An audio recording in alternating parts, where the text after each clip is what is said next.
I don't know if it's the time of the year or if it is, just something that, when you start thinking about, like, I'm going to drive a blue car, all of a sudden all you see is blue cars. But I feel as if I've been asked lately a lot about optimal health.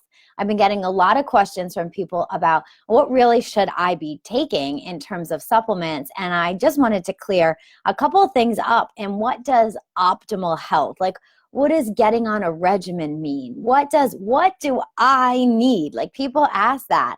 And I've been asked too, should we go with something that's a little bit more personalized? So I wanted to just talk about that a little bit too. So there's a lot of people I think that are new here. So if you don't know me, my name is Sarah Tegender, Director of Sales for nutraMetrix, and I have trained internationally all about supplements, what to take, optimal health, the pillars of lifestyle medicine with some of the best practitioners in the entire world.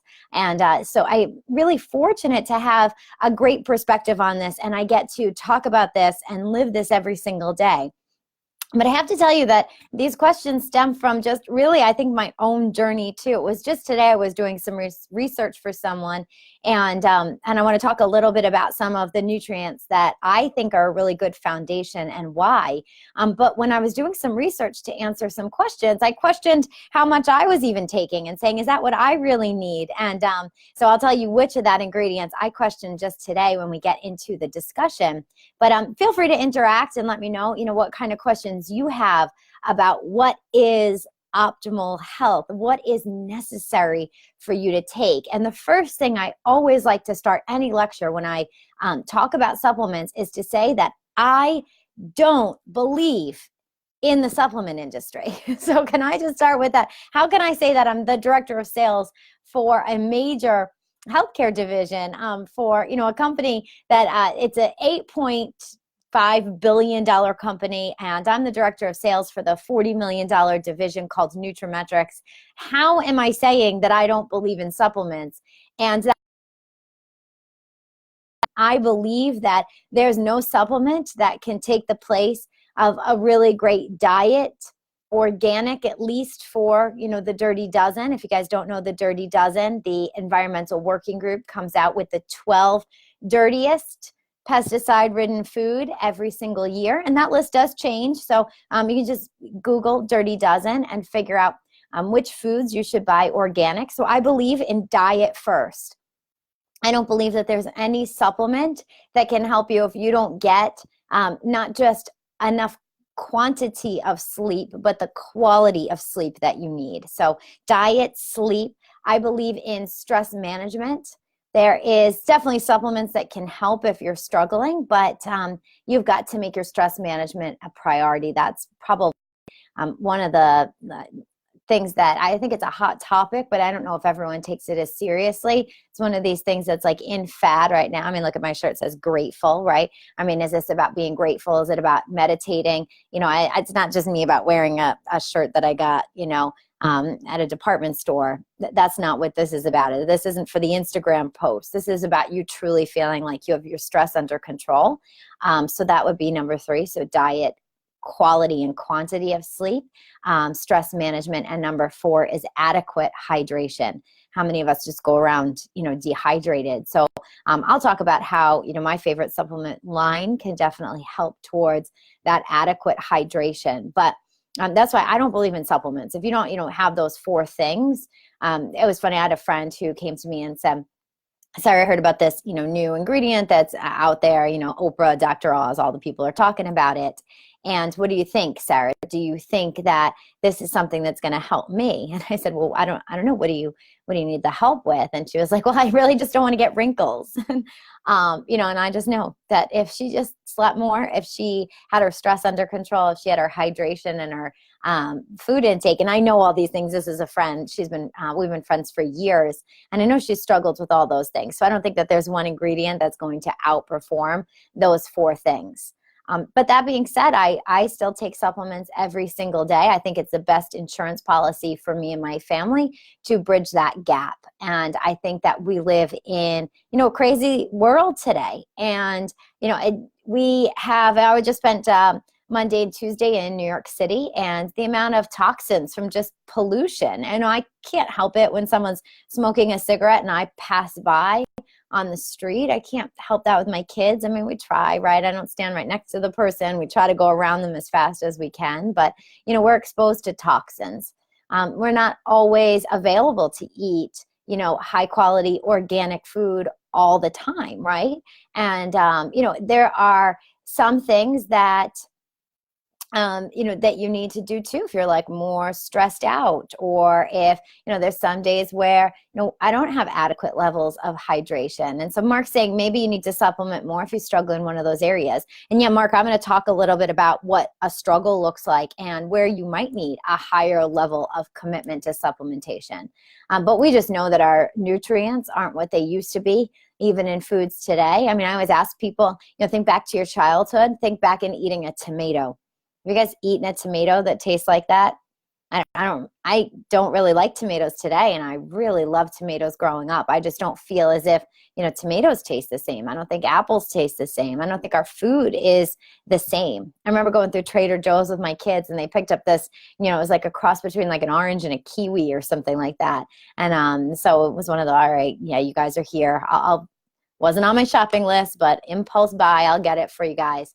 And brought it home, and my dad said, that's not a in nature food, Sarah. It's totally, genetically modified. My dad's one of the founding members of the American College of Lifestyle Medicine. And I was like, oh yeah, I guess I didn't mean to buy my kids GMO food. They begged me for it, and I was like, oh, it's in the fruit section. It's not a candy bar, but I don't know what that's doing to their health. I don't know. I don't have all the answers. And that's why, again, as a really prudent insurance policy for me and my family, I like to supplement, but I like to supplement for more reasons than just that. And so I want to just tell you. So when we think about optimal health, I think that there's a few things. When I talk about optimal health, there's 7 things that I talk about in terms of optimal health. And the first 3, where we really just call them, just the essential 3 that you're going to need, is first and foremost a multivitamin.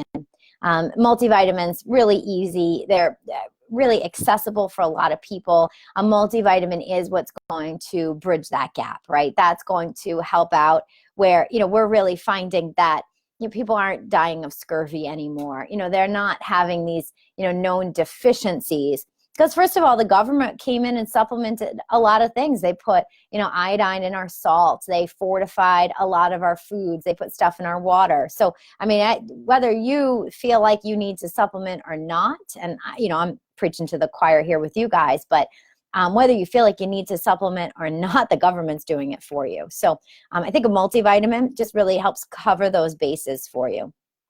The second thing that I really think that hits home for a lot of people, and myself included, my grandfather, he died of a heart attack. I mean, I do think it was poor lifestyle, but it was, a heart attack that eventually was, his demise on the day that he passed away.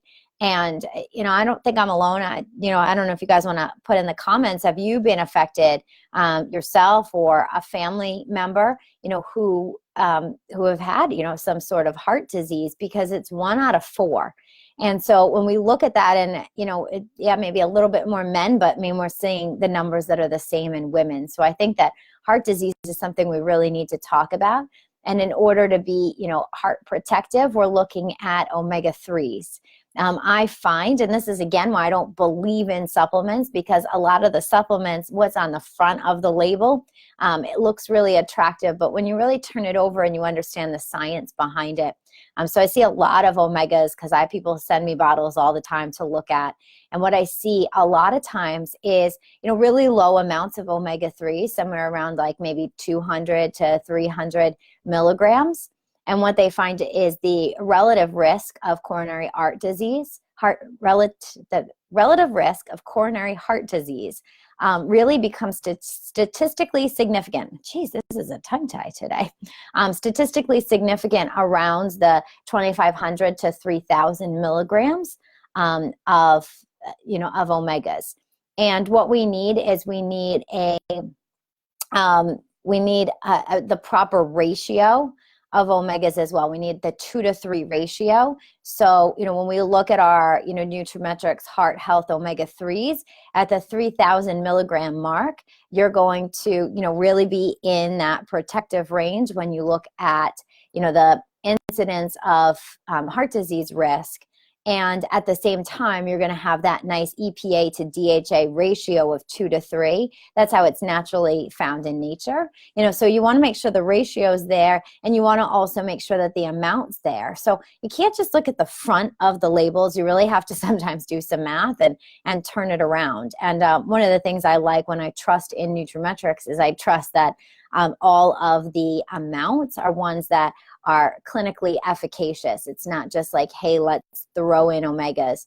I looked it up prenatal today, and they threw in, some DHA and EPA. But I mean, it wasn't it kind of just depends on your goals. And so, when I think of optimal health, when I think of a disease that's affecting 25% of the population, that's a pretty big risk. If we're talking about, what's the risk of, heart disease versus winning the lottery, you're way, way, way more likely to have an issue with, heart disease. So, we're not just talking about like, sometimes it happens to some people. We're talking about this is like a serious public health issue. And you know what? Honestly, this is what I say to people too. We just don't eat enough fish, right? I mean, we work in, a lot of people work still in offices, and no one likes fish reheated up in the microwave, right? So we're not eating fish. That was funny. You guys can laugh along with me. So we're not eating, nearly as much fish as we need to. So now Mark's asking, can I just take a greens supplement like the Isotonics organic greens? Is that in place of a multivitamin? And it's not. That's not a multivitamin. So a multivitamin is going to have multivitamins, multiminerals, and not just all your phytonutrients that you're going to find in a greens product. So we got a multivitamin, we got an omega, which I think, is just prudent. And the third thing is going to be an antioxidant. And I'm just going to kind of leave that, blank here and just say fill in the blank antioxidant. I think like I just said, with my example being in New York City and exposed to a lot of toxins, free radical damage is something that we just want to avoid. What this does is it really helps just stabilize the molecules in your body, kind of just takes the pressure off of your body to like do what it needs to do. I mean, how many of you guys have watched the documentary on Netflix, Heal? You guys watch that? I mean, pretty amazing what our bodies are able to do, what our bodies are able to sustain. I've had 2 kids, 2 natural childbirths. I thought I was going to be ripped apart in half, you're not really sure at one point if you're going to make it to the other side. And I can't believe like my body, how it goes back and everything fits. I can't believe that my body stretched to fit, a 7 pound, I didn't have 7, my babies were just under 7 pounds, but a 6 pound something baby, where does everything go? Where does the liver go? How does the stomach push aside? The fact that we can keep going, our bodies are so incredible. And how much we can heal, I think, is so incredible. If you haven't watched that documentary, that's a really great one. And so why not just help the body naturally do what it needs to do, give it a little bit of that antioxidant support that it needs. That's just, I think that makes a lot of sense. So that's going to be your preference, whether you want something, like a vitamin C, whether you want something like a CoQ10, whether you want something like a curcumin, which I'll talk about. My favorite one to take, just because I've had so many positive experiences with supporting the body's natural inflammatory response, with supporting my own body's, natural response to the seasons, has been oligomera, proanthocyanidins, or OPCs, specifically in the form of pine bark extract, red wine extract, and grapeseed extract. So, I think that combination has been really great for me.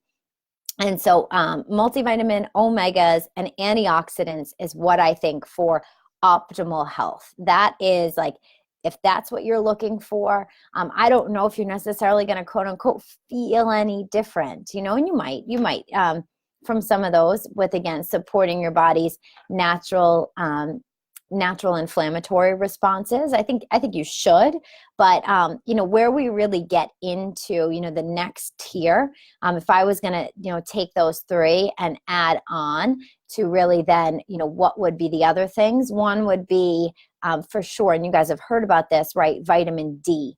And vitamin D is, I just really think everyone right now is finding that, and when I say everyone, I mean practitioners, when they're testing patients, they're really finding that their patients are low. And it almost doesn't matter where you live in the country and how much sun exposure you get. They're really just still finding that people are low. They did a study with teenagers in South Florida, which is, pretty low towards the equator.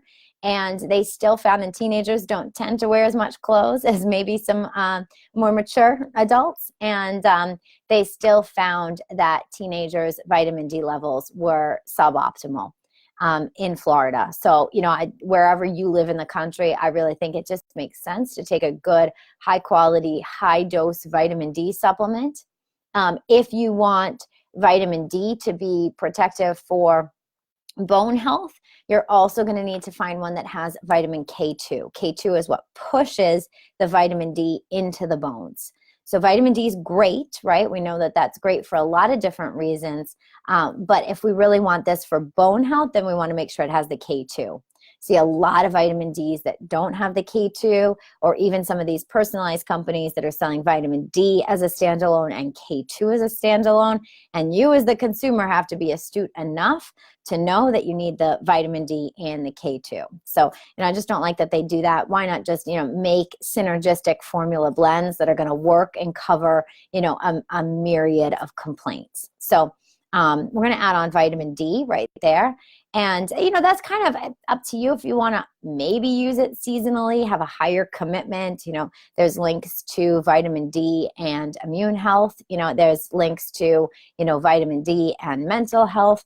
I don't know when you really want to use it. My commitment is all year to my vitamin D, and that's for vanity reasons. Even if I'm outside, I cover up. I have the big hat. I do not want to look like I'm getting old. So for vanity reasons, I'm not going out in the sun because I don't want that exposure to my skin. I'm just going to be honest. So the other thing I think is B vitamins. B vitamins we burn through really quickly. So this is something, if you feel like on a particular day you need a B vitamin, you can always take one. You can always take extra. So you could take it kind of as needed. I just think it really makes sense to take every single day, because every single day I'm having coffee. I'm depleting my B vitamins. I get stressed out. I have 2 little kids. I have a big job. I have a lot of commitments. So, I just take them every single day to maintain that energy levels, to maintain, everything working the way it needs to be working. It's responsible for a lot of different enzyme and energy production. And I need to keep my energy up. So that's important to me. So you might want a higher commitment if you feel like you're stressed out, you drink a lot of coffee, or if you feel like maybe you do have a genetic deficiency. So if I was to say the 5, let's just recap them again. Multivitamin, omega, antioxidant. You choose the antioxidant. Vitamin D, specifically with K2. I personally take, somewhere around the 5,000 international units a day. I might not have the same commitment if I do know I'm going to be a little bit in the sun. But, that's something if I'm not, like this time of year, I am an indoor cat in the winter. I am not taking, I'm taking more vitamin D than maybe when I'm outside. And B vitamins. That's going to be a personal commitment, just how you feel, but I am highly committed to my B vitamins. If I'm going to add on 2 more, just to make it a full regimen for you for optimal health, let's talk about probiotics. I think probiotics are really great. I tend to, cycle my probiotics where I'll go off and on. So I might do like 3 months and then a month or 2 off, and then 3 months and then a month or 2 off. If you feel like you can't remember that, just take probiotics all the time. I personally take my probiotics at night. I've heard that then that gives, the stomach some time to colonize them. Probiotics naturally procreate in the stomach, so it's not necessarily about the amount of probiotics in your probiotic supplement, but the diversity of strains. So with our probiotic 10, there's 10 strains of probiotics, and then those are all going to populate overnight. That's really going to help keep your good gut bugs in check. And do you know that we actually have more cells of gut bugs in our body than we do of even our own cells? So what are we really? I mean, this is a big question for time is, you know, am I really Sarah, or are you looking at a bunch of good gut bugs? And you want to keep your good gut bugs higher than your bad gut bugs. So probiotics, I think that's great. I tend to time that around, times when I'm traveling, I'm going to be eating out. I just think it's a simple thing to be able to take. And probiotics, I love them. I really do love them. And my 7th one is going to be fiber. And if you want to know whether or not you need fiber or not, I mean, I think most people don't get in adequate amounts of fiber. You should be getting about 40 grams of fiber in your diet every single day. I say just keep a real quick food journal and go on an app. My favorite app is Food-U-Cate, all one word, Food, U, and C-A-T-E. And I'll just plug in some of the foods and see that I'm eating. So I'll journal for 3 days, plug in those foods. I just had in my little isotonics cup, I just had like 2 ounces of a trail mix, so I'll just pop in a trail mix, and I'll see how much fiber is in that, how much fiber was in my hot oatmeal this morning. I put in a little bit of flaxseed, how much fiber is going to be in my, salad with chickpea tuna for lunch, and how much fiber am I getting all day. I'll kind of audit it. And they say even your best vegans, you guys know I live a plant-based lifestyle, they say even your best vegans only get in about 30 or 32 grams of fiber. So I like to strive for 40. If I feel as if I'm not hitting that, or if you just don't have time to hit it and you want to increase it, really great just to take a fiber supplement, whether you're going to add in, a high quality fiber-rich shake, or you're going to take a standalone fiber product. I think that's really great. So for optimal health, let's talk about it. I think it's non-negotiable to take a multivitamin, an omega, and, your choice of antioxidant. I think that for real optimal health, we need to consider B vitamins and we need to consider vitamin D. And I do think as well that, you should strongly think about a probiotic and you should think about a fiber supplement. So that's really for optimal health. But what about now where we have these, new Gene SNP bundles? First of all, what is genetics or nutrigenomics? Nutrigenomics is the study of genetics, right? So, I could do my genes to find out, I'll give you this. My mom has brown eyes. My dad has brown eyes. How did I get blue eyes? Obviously in their genes, they have, the recessive gene for blue eyes hidden in there somewhere. And so they must be heterozygous, in their brown eyes. And that's how I got blue eyes. So they could have gone and done a genetic test, but what does that really matter? And I can't eat any more blueberries to make it so my kids have blue eyes. It's just the way the cards fall. But there's some genes that they do find that you can, either suppress them or enhance them. You can turn them on, you can turn them off, depending on what the gene is. And so what we really want to do is create an optimal gene environment. And so I think in addition to what I talked about for optimal health, an antioxidant, an omega, a multivitamin, vitamin D is going to be really huge when we talk about optimal genetic health. B vitamins are going to be really huge when we talk about optimal genetic health. But I think that there's 2 more things, and one of them is magnesium. Magnesium is one of those nutrients, one of those minerals that really helps promote optimal gene activity. So magnesium, they're finding so many people are deficient in magnesium. We just don't get it naturally in our diet. It's a real easy one to take. And so, magnesium is something, if you want to talk about genetic potential, if you want to talk about biohacking, living your best life, I'd consider a magnesium. And the other one too is for optimal genetic health. I would also have a preference to adding in curcumin as your antioxidant addition or antioxidant of choice. And so, I give you a lot of either ors because it's going to depend on, what's your budget. It's going to depend on what's your level of commitment. If you're going from taking no supplements, are you really going to start taking 9 supplements? And so over the years, probably for me, it's been about the past 15 years, and I started with just a multivitamin, an antioxidant, and an omega. And as I have, learned more about myself, my body, my genetic makeup, my tendencies and predispositions, I decided that there were other things that I wanted to have a higher commitment to. I wanted to, take out a bigger insurance policy on myself.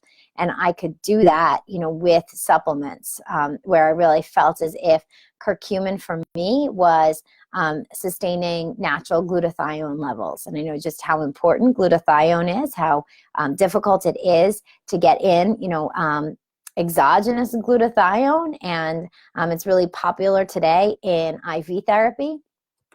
I don't have time for that. I also don't really like needles. So to do a glutathione push is not something that I was interested in. I'd rather just support my own natural levels and sustain that with a curcumin supplement. And it's also going to support phase 2 of liver detoxification. And again, in my opinion and based on my own genetics, I think that supporting normal metabolism of harmful chemicals, heavy metals, and toxins is really important to me, to allow my body to do what it naturally can do. And so, curcumin for me is really important. And so, whether you just want to a la carte it for optimal health, or you want to look at nutraMetrix's new Gene SNP Foundation bundles, specifically, I like the Gene SNP Foundation Pro, and that just has the addition of the magnesium in it. Well, is that what it is? No, it has the addition of the CoQ10. So they just kind of reformulated it, repackaged, which forms of everything you're picking. And so the Gene SNP Foundation Pro is the one that I really would look towards. It just has everything that you really need for optimal. So it covers the optimal health, but it also helps cover your optimal genetic environment. And so just to be able to support your body and doing what it needs to do, that's the latest science, the latest research. And that's where I put my priorities towards is, doing the best that I can for myself, beat myself up every day. I work out really hard. I burn the candle at both ends. I have little kids. I'm stressed out. I travel, probably way more than I really should for my body, but I love the experiences. I wouldn't give that up. But to be able to do all of that and know that I'm going to be able to sustain that for years and years and years to come is why I am, working with specifically nutrigenomics, why I would just rather, upgrade everything in my life, including my supplements. I think that's just important for me, for my kids. I want to be able to say to my kids, like, I did the best I could with the information I had, and I made sure that I invested in my own health and made it a priority, because I don't think that it should be anyone else's priority at the end of the day. I have to take responsibility for it. And so for what I know for, genetic health, what nutraMetrix is formulated with the Gene SNP Foundation Pro package, that's my favorite package for, again, not just optimal health, but optimal genetic environment. And so that's the difference between, just how to prioritize products for optimal health versus when you're looking at these Gene SNP bundles, where we're going in terms of our genetic potential, or, really just being able to support our body and personalizing it. And it's great if you have taken a genetic test, it will work for that. But if you haven't taken a genetic test, genes tend to clump together. I was just with my girlfriend yesterday, and her and one of her daughters has red hair, and they both have blue eyes, right? And we do know that kind of goes together as a combination, the red hair and the blue eyes. And so in the same way, a lot of mental health genes clump together, a lot of cardiovascular genes clump together, a lot of genes that are related to, mitochondrial health clump together. And so when we look at these clumps together, they do tend to, these genes act in a certain way, and they need kind of the same nutrients as well. So when we look at, whether you think you have the genes or you're like, you know what, I have a long health history of, cardiovascular disease. I have a long health history of obesity. I have a long health history or family history of, you fill in the blank. There's a bundle for you, which will just help give you that added support. Because of course, families, they do tend to share genes. They don't just share genes though. They share recipes. They share traditions. Was it your family tradition to run 5Ks, take walks, plant in your own garden, eat organic? Or was it, your family's tradition, like mine, to, wake up on a Sunday morning and, get donuts from the local donut shop, have pancakes and bacon and, drink soda at family affairs? Was that your family tradition? And so, whatever it is, that's going to continue to pass down the same genes. If we can help suppress or turn off, suboptimal genes, the good news is we're less likely to pass those on to future generations. And so that for me is why I spend so much time talking about genetic potential. I do think that it can turn, families around, families' histories. I think it can turn communities' history, genetic history around, and hopefully make, a really big impact on the world. So let me know if you guys have any other questions. I'll check in here throughout the day to answer any questions or comments. And I hope that this all made sense for you guys. And super grateful that you hung out with me today on this Facebook Live. I'll talk to you guys soon. Oh, one last thing before I log off, and that is if you really liked this and you want more information, not just about optimal health, but also about optimal genetic potential, join me. I'll drop a link in here on Tuesday and Wednesday of next week. I'm going to go live on those 2 nights with some of my favorite friends, experts, trailblazers in the industry, all about optimal health, optimal genetic potential in our nationwide health and wellness party on Facebook. So there's a separate group for that. I'm really excited to be able to come to you guys with some more information, with some live interaction. You can ask your questions, not just as me, who's, going through a journey just like you are, but really of the experts. And I never answered the question. What I questioned today was if I needed the amount of omegas that I was taking, and the answer was yes, because otherwise they weren't going to be in, the right ratio for, optimal health. So I said, do you need that much? What if you don't have, a history of heart disease? What if you aren't concerned about that? So the answer was yes. So I'm doing the right thing. Even when you do something for so long, sometimes you forget why you're doing it. And so you do just want to go back in and check in. So I'm here to answer any more questions throughout the day. Have an awesome weekend, guys.